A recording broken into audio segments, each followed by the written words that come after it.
ഓരോരുത്തർക്കും ഓരോരോ സഹനമാണ്. ഈ സഹനമാണ് നമ്മുടെ മെരിട്ടെന്ന് പറയുന്നത്. ഉടമ്പടിയുടെ മെരിട്ടെന്ന് പറയുന്നത് എന്താണ്? അതെന്തെങ്കിലും ഒരു പോസിറ്റീവായിട്ടല്ല, അത് നെഗറ്റീവാണ്. നിനക്ക് ഉടമ്പടി എടുക്കാൻ യോഗ്യത ഉണ്ടെന്ന് അറിയണമെങ്കിൽ നിനക്ക് സഹനം ഉണ്ടെങ്കിൽ യോഗ്യത ഉണ്ടെന്ന് പറയും. സഹനമാണ് നമ്മുടെ യോഗ്യത എന്ന് പറയണത്. എന്ന് വെച്ച് കഴിഞ്ഞാൽ കർത്താവ് പറഞ്ഞാണ് സത്യം, ഇവിടെ എപ്പോഴും പാവപ്പെട്ടവരുണ്ടായിരിക്കും. ഈശോ സിസ്റ്റത്തെക്കുറിച്ച് ഈശോയോട് സംസാരിച്ചപ്പോൾ ഈശോ പറഞ്ഞത് എന്താണ്? പാവങ്ങൾ, ഇസങ്ങൾ മാറാം, ഭരണങ്ങൾ മാറാം, പാവങ്ങൾ എപ്പോഴും നിങ്ങളുടെ കൂടെ ഉണ്ടായിരിക്കും, അവരുടെ കൂടെ ഞാനുണ്ടായിരിക്കുമെന്ന്. കൈയടിച്ച് ശ്രദ്ധിക്കട്ടെ. ഹല്ലേലൂയ. പാവങ്ങൾ എപ്പോഴും നിങ്ങളുടെ കൂടെ ഉണ്ടായിരിക്കും. ശ്രദ്ധിക്കട്ടെ. ഹല്ലേലൂയ.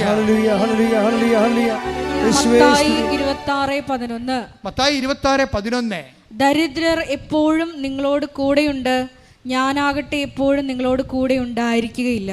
അത് നിത്യതയെക്കുറിച്ച് ഈശോ പറയുമ്പോഴാണ് പറയണത്. പക്ഷേ ഈശോ അവസാനം പറയുന്നുണ്ട്, I will be with U unto the last. അതാണ് ഈ കോണ്ടസ്റ്റിൽ നമ്മൾ ലൂപ്പ് ചെയ്യേണ്ടത്. എന്ന് വെച്ച് കഴിഞ്ഞാൽ കർത്താവ് സ്വർഗസ്ഥയിലേക്ക് പിരിഞ്ഞു പോകുന്ന സമയത്ത് പറയും, ഞാൻ അരൂപിയിലെ I will be with you, അന്ത്യകാലം വരെ ഞാൻ നിങ്ങളുടെ കൂടെ ഉണ്ടായിരിക്കും. ഈ കൂടെ ഉണ്ടെങ്കിലും കൂടെ ഉണ്ടാകാത്ത അനുഭവത്തിനാണ് കമ്മ്യൂണിക്കേഷൻ കർട്ടയിലെന്ന് പറയുന്നത്. കൂടെ ഉണ്ട്, പക്ഷെ വി ഡോണ്ട് ഫീൽ ഇറ്റ്. ഇത് ഒരു ആധ്യാത്മിക ദുരന്തമാണ്.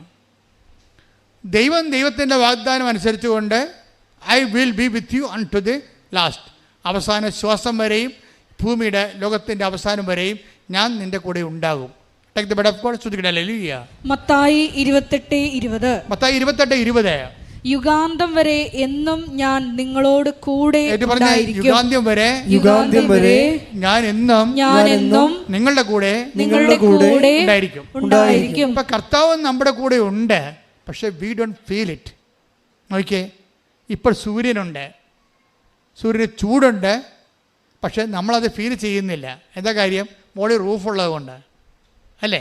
ഇതുപോലെ ദൈവം നമ്മുടെ കൂടെ ഉണ്ടാകും, പക്ഷെ കമ്മ്യൂണിക്കേഷൻ കറക്റ്റായില്ല, നമുക്കത് ഫീൽ ചെയ്യുന്നില്ല. സങ്കടത്തിന് അങ്ങനെ ഒരു കുഴപ്പമുണ്ട്. സങ്കടകാലത്തിന് അതാണ് ആ സമയം എന്ന് പറയണത്. ഈശോ 16:4 പറഞ്ഞില്ലേ, ആ സമയം വരുമ്പോൾ ഇത് ഞാൻ നിങ്ങളോട് നേരത്തെ പറഞ്ഞിരുന്നുവെന്ന്. ആ സമയം വരുമ്പോൾ ഇത് ഞാൻ പറഞ്ഞിരുന്നു എന്ന് നിങ്ങൾ ഓർമ്മിക്കാൻ വേണ്ടി ഞാൻ ഇത് നിങ്ങളോട് പറഞ്ഞിരിക്കുന്നു. എപ്പോഴും ബിവെയർ ഓഫ് ദാറ്റ് ടൈം. ഒരു സമയം എപ്പോഴായാലും നമ്മുടെ മുമ്പിൽ വരും, പ്രത്യക്ഷപ്പെടും. ദുഃഖത്തിൻ്റെ, ദൈവത്തെ പോലും ഫീൽ ചെയ്യാത്ത, പ്രാർത്ഥിച്ചിട്ടും കേൾക്കാത്ത ഒരു ടൈം. ആ ടൈം വരുമ്പോൾ പിന്നെ എന്താ നമ്മുടെ മുമ്പിലുള്ള ഓപ്ഷൻ? എന്താ ചെയ്യാൻ പറ്റണത്? ആ സമയം വരുമ്പോൾ ഞാനിത് പറഞ്ഞിരുന്നുവെന്ന്, അപ്പം നേരത്തെ പറഞ്ഞിട്ടുള്ള കാര്യങ്ങളെ നമ്മൾ ശ്രദ്ധിക്കണമെന്ന്. മനസ്സിലായില്ലേ?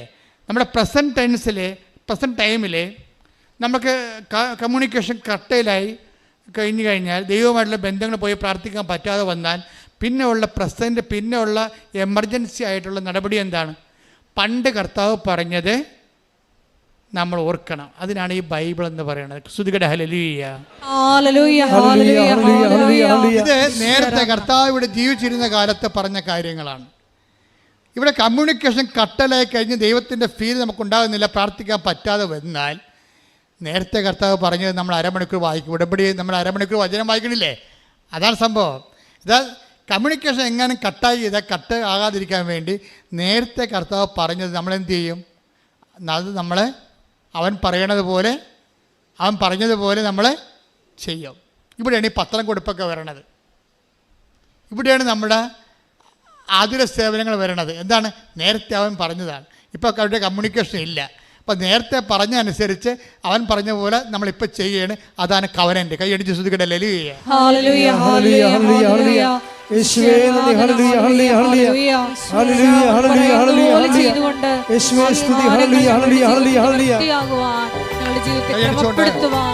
ആരാധനയിലൂടെ ഞങ്ങളുടെ കരുണയാകണമേ. Hallelujah, hallelujah.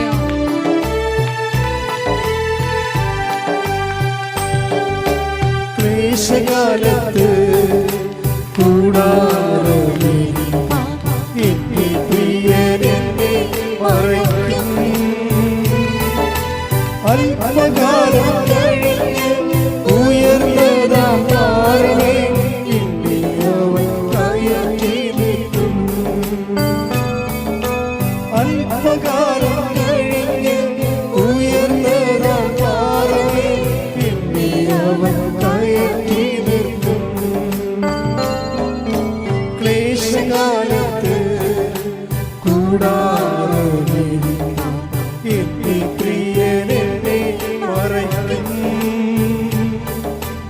അല്പകാലം കഴിഞ്ഞ് ഉയർന്നതാം പാറമേൽ എന്നെ അവൻ കയറ്റി നിർത്തും.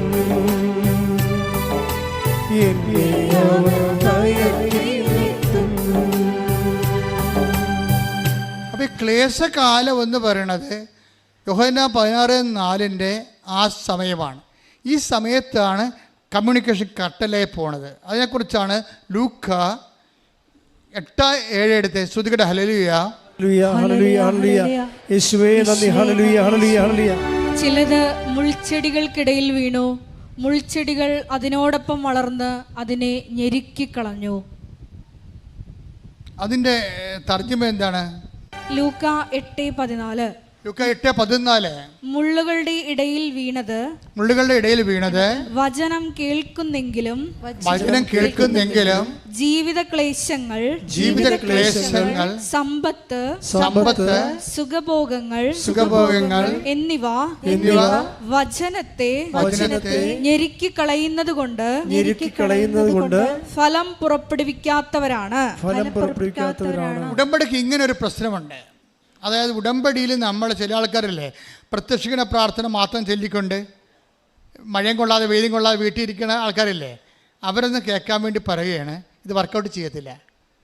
എന്താ കാര്യം എന്ന് വെച്ച് കഴിഞ്ഞാൽ ഈ ക്ലേശകാലത്തിലാണ് നമ്മൾ ഉടമ്പടി ചെയ്യണത്. ക്ലേശകാലത്താണ് നമ്മൾ ഉടമ്പടി ചെയ്യണത്. ഈ ക്ലേശകാലത്ത് ഓൾറെഡി കമ്മ്യൂണിക്കേഷൻ കട്ടായി കിടക്കുകയാണ്. ഈ കമ്മ്യൂണിക്കേഷൻ കട്ടായി കഴിഞ്ഞാൽ പിന്നെ എന്താ മാർഗമുള്ളത്? നേരത്തെ പറഞ്ഞ വചനം അനുസരിച്ച് നമ്മൾ ആക്ടിവേറ്റ് ചെയ്യണം, വർക്കൗട്ട് ചെയ്യണം. പ്രാർത്ഥിച്ചാൽ മാത്രം പോരാ, പ്രവർത്തിക്കേണ്ടി വരും. അതുകൊണ്ടാണ് ഈ ക്ലേശത്തിൻ്റെ കണ്ട 8:14 വായിച്ച്, ലൂക്ക 8:14 വായിച്ച്. മുള്ളുകളുടെ ഇടയിൽ വീണത് മുള്ളുകളുടെ ഇടയിൽ വീണത് വചനം കേൾക്കുന്നെങ്കിലും ജീവിത ക്ലേശങ്ങൾ. ഉടമ്പടി എടുത്തിട്ടുണ്ടെങ്കിലും ജീവിത ക്ലേശങ്ങൾ ഫലം തരാതെ പോകാം. കാര്യം എപ്പോഴും ക്ലേശത്തെക്കുറിച്ചല്ലേ ആൾക്കാർ ഉടമ്പടി എടുത്താലും ചില ആൾക്കാർ നാളത്തേക്ക് എത്തിക്കാം, മരണത്തിലേക്ക് എത്തിക്കാം, വരട്ടെ എന്നൊക്കെ പറഞ്ഞിരിക്കണ എന്തിൻ്റെ കാര്യം? അവർക്ക് ശരീരത്തിൽ വേദനയും ക്ലേശങ്ങളൊക്കെ ഉണ്ട്. ചില ബുദ്ധിയുള്ളൊരു ആത്മീയ ബുദ്ധി എന്ന് പറയും, സ്പിരിച്വൽ ഇൻ്റലക്റ്റായിട്ടുള്ള ആൾക്കാരുണ്ട്. അവർ പറയും, ഇപ്പോൾ ചില പറയും, അച്ഛാ എനിക്ക് രാവിലെ ബാത്റൂമിൽ നോക്കിയപ്പോൾ ഭയങ്കര ബ്ലഡാണ്, എനിക്ക് ബ്ലീഡിങ്ങാണ്. അപ്പം ഞാൻ വിചാരിച്ച് എനിക്ക് പനിയും കയറുന്നുണ്ട്, ഞാൻ വിചാരിച്ചു ഇന്ന് റെസ്റ്റ് എടുക്കാം, ഈ അവസ്ഥയിൽ എങ്ങനെ പള്ളിയിൽ പോകും. പിന്നെ ഞാൻ വിചാരിച്ചു ഈ അവസ്ഥയിൽ ആർക്കും ബുദ്ധിമുട്ടില്ലാത്ത രീതിയിൽ എൻ്റെ കർത്താവിനെ ഞാൻ പുറത്ത് നിന്നാലും കണ്ടിട്ട് പോരും. അപ്പം ബ്ലീഡിങ് തീരും. ആ സെക്കൻഡിന് നിങ്ങൾക്കറിയാവില്ല, ദൈവാനുഭവം എന്ന് പറഞ്ഞ ഒരു തീരുമാനമാണ്. ചില ആൾക്കാർ ഇതുപോലുള്ള അവസ്ഥകൾ വരുമ്പോൾ അത് വെച്ച് ദൈവത്തിൽ നിന്ന് അകലാൻ വേണ്ടിയാണ് ജഡിക മനുഷ്യൻ ചിന്തിക്കത്തുള്ളൂ. ആധ്യാത്മിക മനുഷ്യൻ അത് വെച്ച് ദൈവത്തിലേക്ക് അടുക്കാൻ നോക്കും. എനിക്ക് ക്ലേശമുണ്ട്. ഇപ്പം ഇന്നലെ പറയണേ, ഞാൻ 14 കൊണ്ടാണ് ഇറങ്ങിയത്. പക്ഷെ 14 ആൾക്കാരത്ത് നീട്ടിയിട്ടും 14 പേരും പറഞ്ഞു ഞങ്ങൾക്ക് വേണ്ടെന്ന് പറഞ്ഞ്. അപ്പോൾ എന്നാ പറ്റിയെന്നറിയോ? ഞാൻ പുറത്ത് വരുമ്പോൾ കയ്യാലപ്പുറത്തൊരു പത്രം മഴയും കൊണ്ടിരിപ്പുണ്ടത്. ഞാൻ 14 പത്രം റിജക്ട് ചെയ്ത സ്ഥലത്ത് ഞാൻ ആ പത്രം കൂടി എടുത്തിട്ട് 2 കിലോമീറ്റർ വീണ്ടും നടന്ന് ഓട്ടോറിക്ഷ കവരെ പോയി എല്ലാവർക്കും കൊടുത്തെന്ന് പറഞ്ഞു.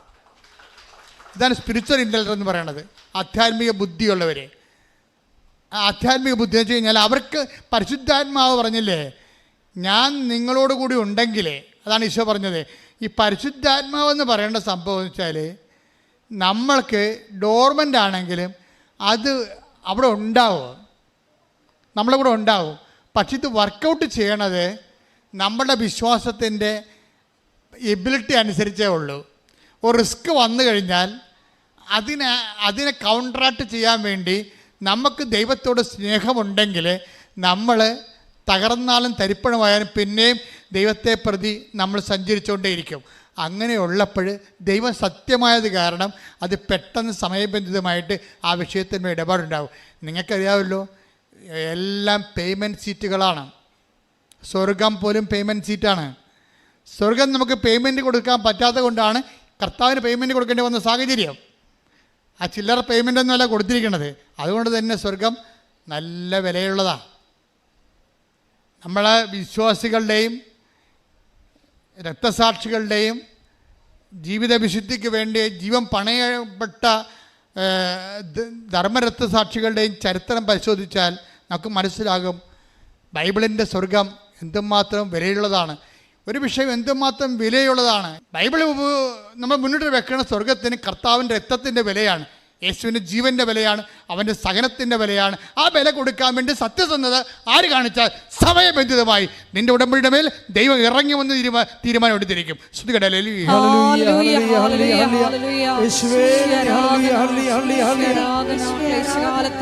ശ്വാസം പ്രഖ്യാപിച്ച് ആരാധനയോടെ ഞങ്ങൾ അഭിഷേകം ചെയ്യണമേ.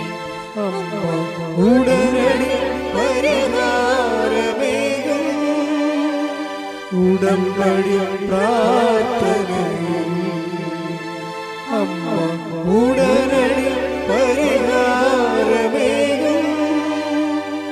അവൻ പറയുന്നത് ചെയ്തിടുവിൻ, ജീവിതം ധന്യമായി തീർന്നിടും. പരിശുദ്ധ പരമ ദിവ്യകാരുണ്യത്തിന് നേരവും ആരാധനയും സ്തുതിയും പുകഴ്ചയും ഉണ്ടായിരിക്കട്ടെ. പരിശുദ്ധ പരമ ദിവ്യകാരുണ്യത്തിന് നേരവും ആരാധനയും സ്തുതിയും പുകഴ്ചയും ഉണ്ടായിരിക്കട്ടെ. ജ്ഞാനത്തിന്റെ പുസ്തകം 3-ാം അധ്യായം 9-ാമത്തെ വാക്യം. അവിടുത്തെ ആശ്രയിക്കുന്നവർ സത്യം ഗ്രഹിക്കും, വിശ്വസ്തർ അവിടുത്തെ സ്നേഹത്തിൽ വസിക്കും. അവിടുത്തെ തിരഞ്ഞെടുക്കപ്പെട്ടവരുടെ മേൽ അവിടുന്ന് കരുണയും അനുഗ്രഹവും വർഷിക്കും. ഇത് ഉടമ്പടിയുടെ ഒരു ആക്ച്വലായിട്ടുള്ള ഒരു നിലപാട് തറയാണ്. എന്ന് വെച്ച് കഴിഞ്ഞാൽ മനുഷ്യനെ ആശ്രയിക്കാൻ ഒരവസ്ഥ വന്നാൽ ദൈവത്തിൽ, അതാണ് ശാന്തകുമാരിക്ക് സംഭവിക്കുന്നത്. അവർ ദൈവത്തിൽ ആശ്രയിക്കുന്നു. അവരുടെ ആശ്രയം സത്യമായത് കൊണ്ടാണ് സിൽവഗിരയിൽ ആ പ്രകാശം ആളുടെ മുമ്പിലൂടെ 4 പ്രാവശ്യം കടന്നു പോകുന്നത്. ഈ കേട്ട സാക്ഷ്യങ്ങളിലെല്ലാം ഈ ആഴ്ചത്തെ സാക്ഷ്യങ്ങളാണ് നിങ്ങൾ ഓർക്കണം. കഴിഞ്ഞ ദിവസം പഞ്ചാബിൽ നിന്ന് ഒരു മനുഷ്യൻ ഇവിടെ കാർ ഓടിച്ച് ഒറ്റയ്ക്ക് വന്ന്, അത് ഉടമ്പടി സാക്ഷ്യം പറയാൻ വന്നാണ്. സാക്ഷ്യാൾ എന്താ പറഞ്ഞെന്നറിയാവോ? കേരളം ആധ്യാത്മികമായ ഒരു പരീക്ഷണശാലയാണ്. ഈ കാലത്ത് ലോകത്തിൻ്റെ ആധ്യാത്മികതയെ ഇവിടുന്നാണ് ദൈവം നിയന്ത്രിച്ചുകൊണ്ടിരിക്കണമെന്ന്. ശ്രുതികട ഹല്ലേലൂയ. Hallelujah hallelujah. മഹത്വം മഹത്വം. ആരാധന ആരാധന. Hallelujah hallelujah. നിശ്ചയ ആരാധന. ഹല്ലേലൂയ. കഴിഞ്ഞ ദിവസങ്ങളിൽ സാറാമ്മ എന്ന മോള് ഒരു ചേച്ചി സാക്ഷ്യം പറഞ്ഞു. സാറാമ്മയുടെ സാക്ഷ്യം എന്ന് പറയുന്നത്, സാറാമ്മയ്ക്ക് ഇവിടെ വരണം, പക്ഷെ വരാൻ പിള്ളേർ കൊണ്ടുപോകത്തില്ല. പക്ഷേ പോകാൻ വേണ്ടി പ്രാർത്ഥിച്ചുകൊണ്ട് നടക്കണ കാലത്ത് ഇവിടെ കാതിലൊരു വണ്ട് കയറും. ആ വണ്ട് അകത്തിരുന്ന് മൂളക്കുകയാണ്. അപ്പോൾ ഇവരെന്നാ ചെയ്യുന്നത്? ഇവർ ചാഞ്ഞ് കിടന്നുകൊണ്ട് വണ്ടിനെ കൊല്ലാൻ വേണ്ടി തലേണിയൊക്കെ വെച്ച് ശ്വാസം മുട്ടിച്ച് കൊല്ലാൻ വേണ്ടി കാരണത്ത് തലേണി വെക്കും. കുറച്ച് കഴിയുമ്പോൾ ഇവർ ആ സമയത്ത് തന്നെ സാക്ഷ്യം ഇവിടുത്തെ ധ്യാനമൊക്കെ കേട്ടുകൊണ്ടിരിക്കുകയാണ്. അപ്പോൾ ധ്യാനത്തിൽ ഞാൻ പറഞ്ഞുകൊണ്ടിരിക്കുകയാണ്, ഒരു വണ്ട് ഒരു സഹോദരി ഉള്ളിലോട്ട് കയറി പോകുന്നു, പേടിക്കണ്ട, അത് മഹാസ്വരത്തോടെ ഇപ്പോൾ പുറത്താകുമെന്ന് പറഞ്ഞു. അത് പറഞ്ഞത് കേട്ട് കഴിഞ്ഞപ്പോൾ തന്നെ ഹെലികോപ്റ്റർ വീഴുന്ന പോലെ ഇവിടെ ചെവിയിൽ നിന്ന് സാധനം തെറിച്ചു പോയി. അപ്പോഴും സാത്താൻ അവിടെ പ്രവർത്തിച്ച് മകളോട് പറഞ്ഞു, മകൾ പറഞ്ഞു ഇത് ഇല്യൂഷനാണെന്ന്. പണ്ട് നമ്മൾ പ്രാർത്ഥിക്കണ കാലത്ത് നമ്മുടെ അമ്മമാർ നമ്മളെ കുഞ്ഞു തലേണി കിടത്തിയിട്ട് അമ്മമാർ ചുണ്ടിലൊരു കുറിച്ചിടും, ചെവിയിൽ കുറിച്ചിട്ട് പറയും, കർത്താവേ കണ്ണിൽ കുറിച്ചിടും. നമ്മുടെ എന്താണ്? ആകാത്ത കാഴ്ച കാണാതിരിക്കാൻ, ആകാത്തത് കേൾക്കാതിരിക്കാൻ ചെവിയിലും കണ്ണിനെയും ബന്ധിക്കണമെന്നാണ്. ഇപ്പോൾ ആരും നമ്മൾ പറഞ്ഞിട്ട് നമ്മൾ മൈൻഡ് ചെയ്യണില്ല. നമ്മൾ ഉടമ്പടിയുമായിട്ട് മുന്നോട്ട് പോകുകയാണെങ്കിൽ വിശ്വസ്തത നമ്മൾ എങ്ങോട്ടാണ് കൊണ്ടുപോകണത്? അവിടുത്തെ വിശ്വസ്തരെ സ്നേഹത്തിൽ വായിച്ചേ, വിശ്വസ്തർ അവിടുത്തെ സ്നേഹത്തിൽ വസിക്കും. വിശ്വസ്തരായി. ഇപ്പം പലരും നമ്മളെ പറഞ്ഞ് പറ്റിച്ചു, വഞ്ചിച്ചു.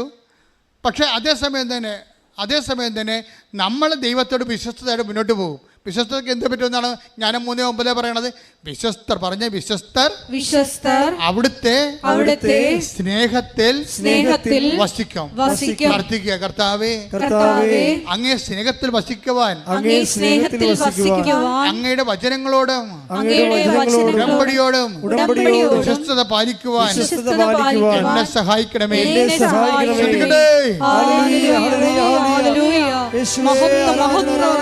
ആരാധന ആരാധന. Hallelujah hallelujah.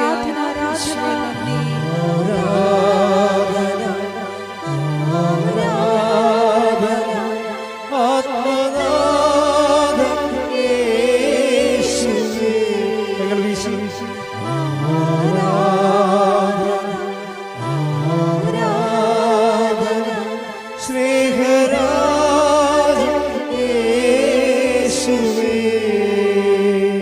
ഹല്ലേലൂയ, ഒരുമിച്ച് പാടുക. Hallelujah, hallelujah, hallelujah, hallelujah. യേശുവേ നന്ദി, ഹല്ലേലൂയ. ആരാധന, ഹല്ലേലൂയ. വാ, സ്നേഹരാജാവേ,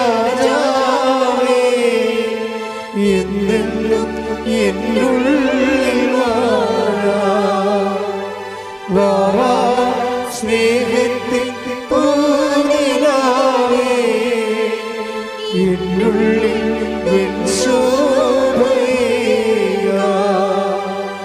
വാ, സ്നേഹരാജാവേ, എന്നെന്നും എന്നുള്ളിൽ വാ, സ്നേഹത്തിൻ പൂനിലാവേ, എന്നുള്ളിൽ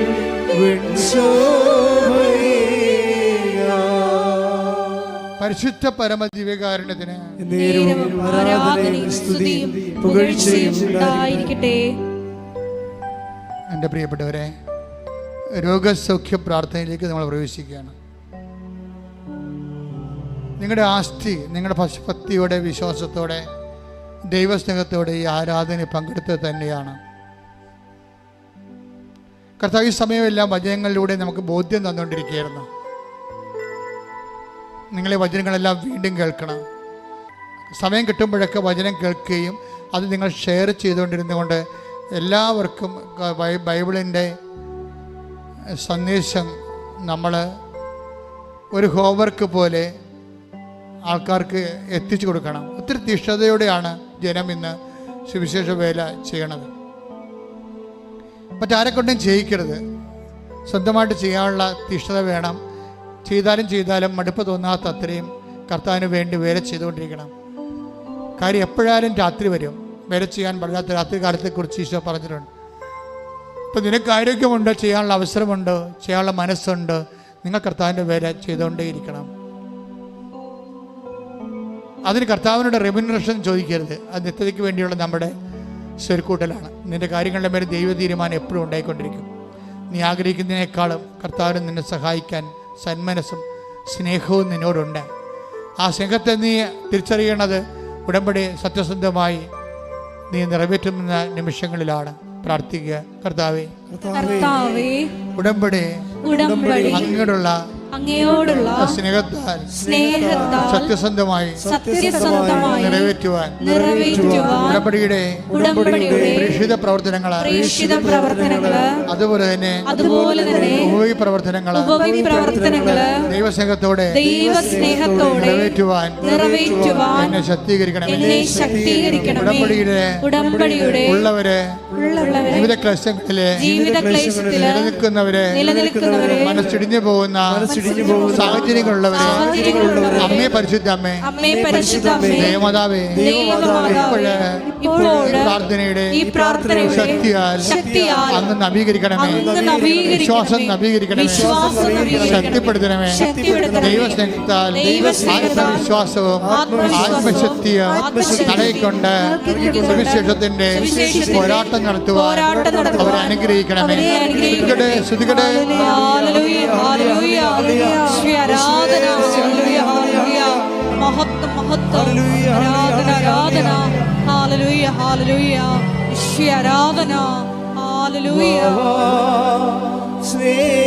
സ്നേഹരാജാവേ, എന്നെന്നും എന്നുള്ളിൽ വാ, സ്നേഹത്തിൻ പൂനിലാവേ, എന്നുള്ളിൽ പരിശുദ്ധ പരമദിവ്യകാരുണ്യത്തിന് ആരാധനയും സ്തുതിയും പുകഴ്ചയും ഉണ്ടായിരിക്കട്ടെ. പ്രിയമുള്ളവരെ, നമ്മൾ രോഗസൗഖ്യ പ്രാർത്ഥനയ്ക്ക് പ്രവേശിക്കുകയാണ്. സത്യത്തിൻ്റെ സന്നിധാനത്തിലെ വിശ്വാസത്തെ സത്യമായി ആചരിച്ചും അനുഷ്ഠിച്ചും കൊണ്ട് സത്യത്തിൻ്റെ കൈകളോടുകൂടിയും അധരങ്ങളോടുകൂടിയാണ് നമ്മൾ ഉടമ്പടിക്കാലം കഴിഞ്ഞു പോകുന്നത്. അച്ഛൻ പ്രാർത്ഥിക്കുമ്പോൾ സത്യമായി നിങ്ങളുടെ മേൽ കർത്താവിൻ്റെ കൃപയെ ആവശ്യിക്കുകയും നിങ്ങൾ ഈ ദിവസങ്ങളിലെ ഈ ധ്യാനം എപ്പോഴെല്ലാം ആരെല്ലാം എവിടെയെല്ലാം കേൾക്കുന്നുവോ അവരെല്ലാം കർത്താവ് അനുഗ്രഹിക്കുകയും അനുഗ്രഹിച്ചതിൻ്റെ അടയാളങ്ങൾ നിങ്ങൾക്ക് മണിക്കൂറുകൾക്കുള്ളിൽ നിങ്ങൾക്ക് ദൃശ്യമായി തീരുകയും ചെയ്യാൻ പരിശുദ്ധ ദേവമാതാവിനോട് സ്തുതിക്കട്ടെ. Hallelujah, hallelujah, hallelujah, hallelujah, hallelujah. ഈശോയെ ആരാധന. ഈശോയെ വിവിധ സമയങ്ങളിൽ ഈ മരിയനോട് ദേവമാതാവിനോടൊപ്പം ഈശോയുടെ നാമത്തെ സ്തുതിക്കട്ടെ. Hallelujah, hallelujah, hallelujah. ഈശോയെ ആരാധന. മഹത്വം, മഹത്വം. ആരാധന, ആരാധന. Hallelujah, hallelujah, hallelujah.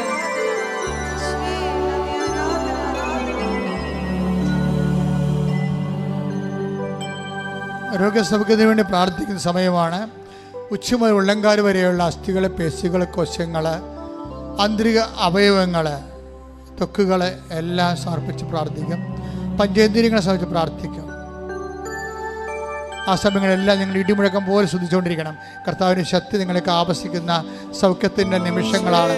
ശ്രുതികളെ, കർത്താവേ, കർത്താവേ, കർത്താവേ, കർത്താവേ, ഞങ്ങൾക്ക് വേണ്ടി ക്രൂശിക്കപ്പെട്ടവനെ, ഞങ്ങൾക്ക് വേണ്ടി തിരുവലാൽ മുറിവേറ്റവനെ, ഞങ്ങൾക്ക് വേണ്ടി മുളുക്കിയുടെ ചൂടിയവനെ, ഞങ്ങൾക്ക് വേണ്ടി തിരുവലാൽ മുറിവേറ്റവനെ, നിന്റെ വിശുദ്ധ രക്തം, നിന്റെ വിശുദ്ധ രക്തം ഓൺലൈനിൽ പ്രാർത്ഥിക്കുന്ന മേലെ, എപ്പോഴവർ ധ്യാനം കേട്ടാലും, ഇവിടെ തീർത്ഥാടനത്തിൽ പ്രാർത്ഥിക്കുന്നവർ മേലെ എപ്പോഴവർ ധ്യാനം കേട്ടാലും കർത്താവിൻ്റെ വിശുദ്ധ രക്തം മഴ പോലെ തൊയ്യട്ടെ. മനുഷ്യ സങ്കല്പിക്കാനോ വിശ്വസിക്കാനോ മനുഷ്യന് കൈകാര്യം ചെയ്യാനോ പറ്റാത്ത ജീവിത ദുർഘടങ്ങളിലെ ജീവിത ക്ലേശങ്ങൾ അകപ്പെട്ട് ജീവിക്കുന്നവര് അവരുടെ മേൽ കർത്താൻ രക്തം തളിക്കട്ടെ. യേശുവിൻ്റെ നാമം തളിക്കട്ടെ. അപ്പാ പിതാവേ, അങ്ങയുടെ നാമത്തിൽ പ്രാർത്ഥിക്കുന്നു. അങ്ങേ പുത്രനായ യേശു ക്രിസ്തുവിന്റെ നാമത്തിൽ അടയാളങ്ങൾ സംഭവിക്കട്ടെ, അടയാളങ്ങൾ സംഭവിക്കട്ടെ. അപ്പാ പിതാവേ, അങ്ങേ പുത്രനായ യേശു ക്രിസ്തുവിന്റെ നാമത്തിൽ അടയാളങ്ങൾ സംഭവിക്കട്ടെ. മാർഗരോഗങ്ങള്, തീരാവേദികള്, മസ്തിഷ്ക രോഗങ്ങള്, മനസ്സിന്റെ രോഗങ്ങള്, മസിന്റെ രോഗങ്ങള്, പേശി രോഗങ്ങള്, ആന്തരിക അവയവങ്ങളുടെ രോഗങ്ങള്, അസ്ഥി രോഗങ്ങള്, ഞരമ്പിന്റെ രോഗങ്ങള്, യേശുവിന്റെ നാമത്തില്, യേശുവിന്റെ നാമത്തില് ആന്തരിക അവയവങ്ങൾ ഉണ്ടാകുന്ന രോഗങ്ങള്, യേശുവിന്റെ നാമത്തില്, യേശുവിന്റെ നാമത്തില് പിച്ചുര രോഗങ്ങള്, പിസിയോടി രോഗങ്ങള്, അർശ രോഗങ്ങള്, കരളിന്റെ രോഗങ്ങള്, ഗർഭാശയത്തിന്റെ രോഗങ്ങള്, കുളന്റെ രോഗങ്ങള്, കുടലിലെ പുണ്ണുകള്, ഹൃദയത്തിന്റെ രോഗങ്ങള്, തൈറോയ്ഡ് രോഗങ്ങള്, ക്യാൻസർ രോഗങ്ങള്, സ്പോണ്ടിലോസിസ് രോഗങ്ങള് യേശു ക്രിസ്തുവിന്റെ ഉന്നതമായ നാമത്തില് മാറിപ്പോകട്ടെ. ഹല്ലേലൂയ, ഹല്ലേലൂയ, മഹത്വം, മഹത്വം. ദൈവപിതാവേ നന്ദി, ദൈവപിതാവേ ആരാധന.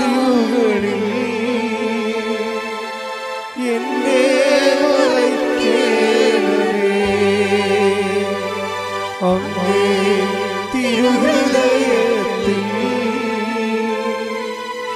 എന്നെ ഇരുത്തേണമേ, അങ്ങേ തിരുമുറിവുകളിൽ എന്നെ മറക്കേണമേ, അങ്ങേ തിരുഹൃദയത്തിൽ എന്നെ ഇരുത്തേണമേ. എല്ലാം എനിക്കെന്റെ ഈശോ, എന്റെ ജീവന്റെ ജീവനാമീശോ, എല്ലാം എനിക്കെന്റെ ഈശോ, എന്റെ ജീവന്റെ ജീവനാമീശോ. നമ്മളിപ്പോൾ പ്രാർത്ഥിക്കാൻ പോകുന്ന വിഷയങ്ങൾ ഭൗതികമായ മേഖലകളാണ്. ഇപ്പോഴും റിസൾട്ട് റീവാലുവേഷൻ കൊടുത്തിട്ട് വേദനയോടെ റിസൾട്ട് പരിശോധിച്ചുകൊണ്ടിരിക്കുന്നവരുണ്ട്, കാത്തിരിക്കുന്നവരുണ്ട്. അവർക്ക് വേണ്ടി പ്രാർത്ഥിക്കുന്ന സമയമാണ്. പരീക്ഷയ്ക്ക് വേണ്ടി ഒരുക്കിക്കൊണ്ടിരിക്കുന്നവരുണ്ട്. ഇവിടുന്ന് പരീക്ഷയ്ക്ക് വേണ്ടി ആശീർവാദം വാങ്ങിച്ചു പോയിരിക്കുന്നവരുണ്ട്. അവരെ മാതാവിന്റെ മധ്യശീശയ്ക്ക് സമർപ്പിക്കുന്ന സമയമാണ്. മെയ് മാസം മുഴുവൻ ഉടമ്പടി എടുത്തിട്ട് കഴിഞ്ഞ 3 മാസമായിട്ട് ഉടമ്പടി എടുത്തവരുണ്ട്. ഉടമ്പടി പുതുക്കി പുതുക്കി നിലനിൽക്കുന്നവരുണ്ട്. അവരെല്ലാം ഇപ്പോഴേ അൾത്താരയിൽ ഓർക്കുന്ന ഈ മാസം പ്രധാനപ്പെട്ട നിർണായകമായ ദിവസങ്ങളുള്ളവരുണ്ട്. ഈ ആഴ്ചയിൽ നിർണായകമായ ദിവസങ്ങളുള്ളവരുണ്ട്. ജപ്തി നടപടിക്ക് വന്നവര്, ഓപ്പറേഷൻ നിശ്ചയിച്ചവര്, ഡിയാൻസിയുടെ റിപ്പോർട്ട് വരാൻ കാത്തിരിക്കുന്നവര്, പ്രസവമുള്ളവര്, പ്രസവത്തിന് ഓപ്പറേഷൻ ഉള്ളവര്, കുഞ്ഞിനെ അബോർട്ട് ചെയ്ത് കളയാൻ പറഞ്ഞിരിക്കുന്നതിൻ്റെ പേര് ധർമ്മസങ്കടം അനുഭവിക്കുന്ന അമ്മമാര്, എല്ലാവരും സമർപ്പിക്കുന്ന സമയമാണ്. കൃപാസന അമ്മ ദേവമാതാവ് സമയ ഘടികാരം ചാർത്തി നെഞ്ചിൽ ചാർത്തി ദുരന്തമുണ്ടാകാൻ പ്രാർത്ഥിക്കണമെന്ന് മനുഷ്യരാശിയുടെ ആവശ്യപ്പെട്ട വിശുദ്ധമായ അൾത്താറയിൽ നിന്നുകൊണ്ട് പ്രാർത്ഥിച്ചുകൊണ്ടിരിക്കുകയാണ്. ഇപ്പോൾ ദൈവത്തിൻ്റെ അടയാളങ്ങൾ എപ്പോഴും കണ്ണീരിടുന്ന മക്കള്, കണ്ണുനീര് ഉടമ്പടിയുടെ അവകാശമാണെങ്കിൽ, കണ്ണീര് ഉടമ്പടിയുടെ ആധാരമാണെങ്കിൽ, കണ്ണീര് ഉടമ്പടിയുടെ യോഗ്യതയാണെങ്കിൽ, ഇപ്പോഴ് ദൈവമായ ഉടമ്പടി, അമ്മയുടെ മധ്യ ഉടമ്പടി എടുത്തവരുടെ ജീവിതത്തിലേക്ക് ദൈവത്തിൻ്റെ കരുണ, ദൈവത്തിൻ്റെ ശക്തി അവരുടെ യോഗ്യതയാലല്ല, ദൈവത്തിൻ്റെ കരുണയുടെ യോഗ്യതയാൽ കടന്നു ചെല്ലട്ടെ എന്ന് പ്രാർത്ഥിക്കുന്നു. യേശുവിന്റെ നാമത്തില് ആർക്കെല്ലാം വേണ്ടിയാണ് ഇപ്പോൾ പ്രാർത്ഥിക്കുന്നവര്, വീടില്ലാത്തവര്, സ്ഥലമില്ലാത്തവര്, വീടില്ലാത്തവര്, വഴിയില്ലാത്തവര്, കർത്താവെ ജയിലിൽ കിടക്കുന്നവര്, കർത്താവ് കേസ് അകപ്പെട്ടിരിക്കുന്നവര്, കേസിന് നല്ല തീരുമാനം ഉണ്ടാകാൻ വേണ്ടി കാത്തിരിക്കുന്നവര്, വിദേശങ്ങളിൽ ജോലിക്ക് വേണ്ടി പോകാതിരിക്കുന്നവര്, നാട്ടിൽ ജോലി നഷ്ടപ്പെട്ടിരിക്കുന്നവര്, നാട്ടിൽ ജോലിക്ക് വേണ്ടി ശ്രമിക്കുന്നവര്, എല്ലാവരും ശ്രമിച്ച് പ്രാർത്ഥിക്കുന്ന, കുടുംബ സമാധാനം ഇല്ലാത്തവര്, ഭർത്താവിൻ്റെ ഭാര്യയുടെ അവിശ്വസ്ത കാരണം ജീവിതത്തിൽ വേദന അനുഭവിക്കുന്നവര്, മക്കൾ ഇല്ലാത്തവര്, മക്കളെ കുരുത്തക്കേടായിട്ട് ജീവിക്കുന്നവര്, അന്യബന്ധങ്ങളെ പോയിട്ട് കുടുംബത്തിന് അപമാനം ഉണ്ടാക്കുന്നവര്, എല്ലാവരും ഇടിമുഴക്കം പോലെ ശ്രദ്ധിക്കട്ടെ.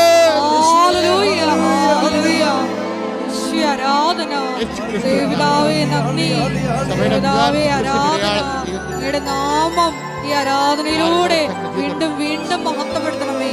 ഹല്ലേലൂയ, ഹല്ലേലൂയ, ആരാധന, ഹല്ലേലൂയ, മഹത്വം,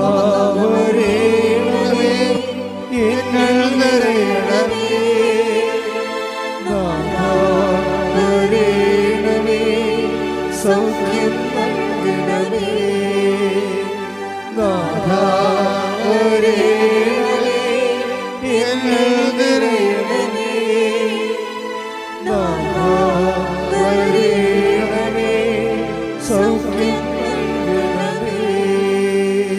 പരിശുദ്ധ പരമ ദിവ്യകാരുണ്യത്തിന് ആരാധനയും സ്തുതിയും പുകഴ്ചയും, പരിശുദ്ധ പരമ ദിവ്യകാരുണ്യത്തിന് ആരാധനയും സ്തുതിയും പുകഴ്ചയും ഉണ്ടായിരിക്കട്ടെ. ഇനി പരിശുദ്ധമ്മ മധ്യസ്ഥം വഹിക്കാൻ പോകുന്ന വിഷയങ്ങളെ സാമ്പത്തിക കടങ്ങള്, ജോലിയില്ലാത്തവര്, വീട്ടുമൃഗങ്ങളെ വളർത്തിക്കൊണ്ട് വരുമാനമാകാതെ കഞ്ഞിവെച്ച് പോകുന്നവര്, അവർക്കുണ്ടായിട്ടുള്ള നഷ്ടങ്ങള്, വ്യാപാര വ്യവസായശാലകൾ നടത്തി അത് പൂട്ടിപ്പോയവര്, അല്ലെങ്കിൽ കടങ്ങളായി പോയവര്, സ്ഥലം വിൽക്കാൻ പോണവര്,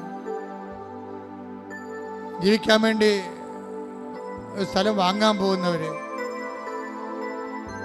വിസയുടെ ടെസ്റ്റിനൊക്കെ പോകാൻ പോകുന്നവർ, ഇന്റർവ്യൂവിന് പോകാൻ പോകുന്നവർ, നാട്ടിലേക്ക് തിരിച്ചു പോരാൻ വരുന്നവർ, ലീവ് കഴിഞ്ഞിട്ട് തിരിച്ചു പോകാൻ പോകുന്നവർ, അവിടെ യാത്ര സമാധാനവും സുരക്ഷിതമായിരിക്കാൻ, മക്കളില്ലാത്തവര്, കുടുംബത്തിൽ എല്ലാത്തരം ഒരു തരത്തിലും സമാധാനം ഇല്ലാതെ വിഷമിക്കുന്നവര്, കുഞ്ഞുങ്ങളെക്കുറിച്ച് വേവലാതി കൊള്ളുന്നവര്, മാർത്താമസിക്കാൻ നിവൃത്തിയില്ല, മാർത്താമസിക്കാൻ ഇടമില്ലാതെ വിഷമിക്കുന്നവര്, നേരത്തെ സ്നേഹിച്ചിരുന്നവർ കുടുംബത്തിലുള്ളവർ പോലും തന്നെ വെറുത്തിട്ട് ഒറ്റപ്പെട്ടു പോയ അവസ്ഥകള്, നമ്മുടെ മരണം പോലും ആഗ്രഹിക്കുന്ന ശത്രുക്കള്, അങ്ങനെ വ്യത്യസ്തങ്ങളായ മേഖലകളിൽ ഞെരുങ്ങുന്നവര്, വേദനപ്പെടുന്നവര്, സ്വന്തം ശരീരത്തിൻ്റെ രോഗങ്ങളും വേദന കൊണ്ട് ഉറക്കമില്ലാത്തവര്, മാസങ്ങളായിട്ട് ഉറക്കമില്ലാത്തവര്, ഉറങ്ങാൻ പറ്റാത്തവര്, എല്ലാവരും സാധിച്ചിട്ട് ഇടിമുഴക്കം പോലെ ശ്രദ്ധിക്കട്ടെ. അവിടെ കർത്താവിന് വിശുദ്ധമായ രക്തം പതിക്കട്ടെ, അവിടെ കർത്താവിന് വിശുദ്ധം പതിക്കട്ടെ, അല്ലെ കർത്താവിന് വിശുദ്ധം രക്തം പതിക്കട്ടെ. യേശു ക്രിസ്തുവിന്റെ ഉന്നതമായ നാമത്തിലെ മാരക രോഗങ്ങൾ മാറിപ്പോകട്ടെ, തീരാവേദനകൾ തീർന്നു പോകട്ടെ, യേശു നാമത്തിൽ ശ്രദ്ധിക്കട്ടെ. ആരാധന, മഹത്വം, മഹത്വം.